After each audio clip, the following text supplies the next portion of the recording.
Thanks to the Pasco Chamber for hosting this event, and thanks to all my clients who are here in the room. I didn't invite you, you just came because you're members of the Pasco Chamber, and it's good to see you all. My name is George Cicotte. I am a Republican candidate for the 4th District Congressional seat. The question everyone has, why are you running? I am running because I have the best skill set and the best mindset to serve this district and to affect meaningful improvement in the critical national problems facing our country. Let's begin with the skill set. I went to law school at Brigham Young University. BYU Law was founded just 40 years ago for the express purpose of training up statesmen who would defend our Constitution. I'm doing that right now as an attorney, and I'll do it even better as your congressman. What will we do? First, we'll rein in the executive branch. Second, we'll restore the federal balance of powers. Third, we'll recreate respect for our Constitution of the United States of America. Now, I want to tell you a little about the mindset. I mentioned I have a good mindset to serve, and that's exactly it. It's a mind to serve. I'm not building a political career.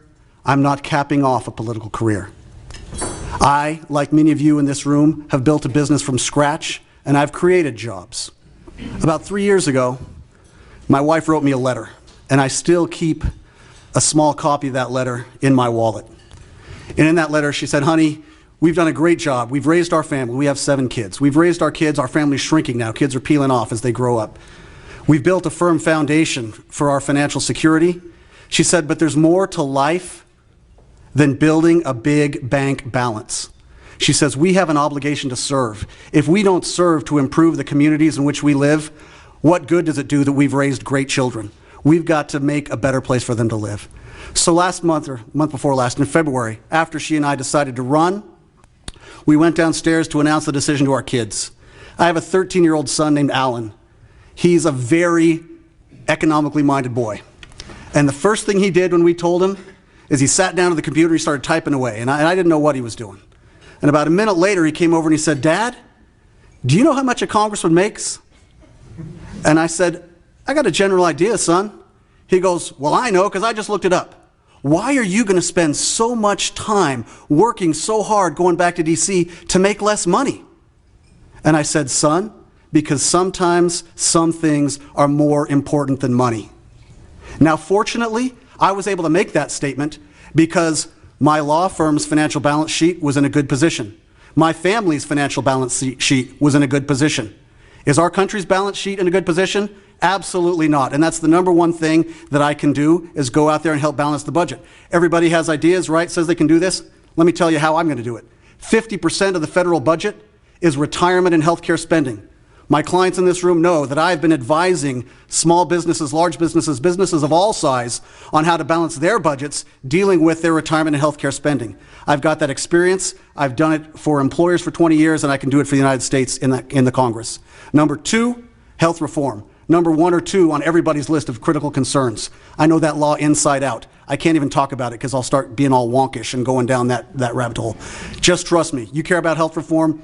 I got your back. I can take care of that. Number 3, restore faith in the Constitution. We know that the government right now is lawless in D.C. They really disregard the Constitution at every turn. Let me just talk about one example.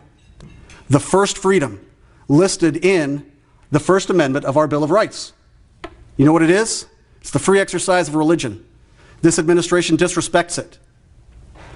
They try to inject government bureaucrats into churches' private hiring decisions. They pass health reform which completely tramples personal conscience and ignores it. And most importantly, our executive of this country, he has no respect for people who have religious belief. You know, he says when people are scared, they cling to guns and religion. That's not me. I'll be honest with you. I'm a man of faith, and here's my position. You'll know where I stand. Faith is not foolish. It's a foundation of our nation. I'm going to do 3 things. Balance the budget, fix Obamacare, restore respect for the Constitution. Those are lofty goals, but I have the practical training and experience to back them up. I will get it done when you elect me to Congress.